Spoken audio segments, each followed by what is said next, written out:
భారత కార్మిక వర్గానికి మరణ శాసనాలైన 4 లేబర్ కోడ్స్ని తక్షణమే పూర్తి స్థాయిలో వెనక్కి తీసుకోవాలని చెప్పి డిమాండ్ చేస్తూ భారత కార్మిక సంఘాల సమైక్య ఐఎఫ్టియు ఆల్ ఇండియా కమిటీ దేశవ్యాప్తంగా ఆందోళనకు పిలుపునిచ్చింది.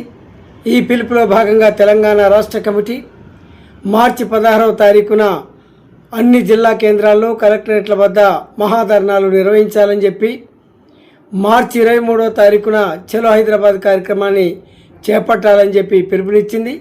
ఈ పిలుపుని విజయవంతం చేయవలసిందిగా మార్చి 16, మార్చి 23 జరిగే కార్యక్రమాల్లో వేలాది మందిగా కార్మికులు పాల్గొని విజయవంతం చేయవలసిందిగా ఐఎఫ్టియు తెలంగాణ రాష్ట్ర కమిటీ తరఫున కార్మిక వర్గానికి విజ్ఞప్తి చేస్తున్నాం.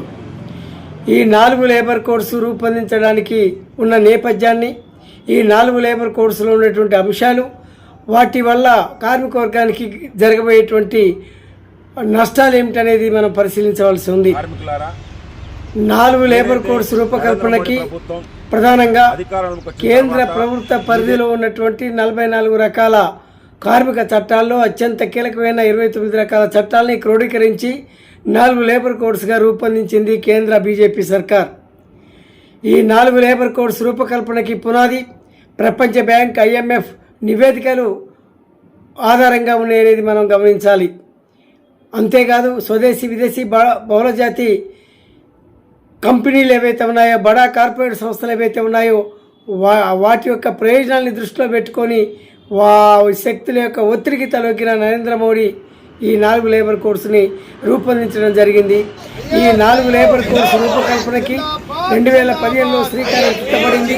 2015లోనే ప్రధానమంత్రి హోదాలో రాష్ట్ర ప్రభుత్వాలకి ఆయన ఒక లేఖ రాశాడు. ఈ దేశంలో ఉన్నటువంటి కార్మిక చట్టాలు చాలా సంక్లిష్టంగా ఉన్నాయి, పారిశ్రామిక అశాంతికి దోహదపడుతున్నాయి, పారిశ్రామిక అభివృద్ధికి, దేశ ఆర్థిక అభివృద్ధికి ఇవి ఆటంకంగా ఉన్నాయి కనుక ఈ కార్మిక చట్టాన్ని సవరించాలి మౌలికంగా చెప్పి ఆయన రాష్ట్ర ప్రభుత్వానికి లేఖ రాశాడు.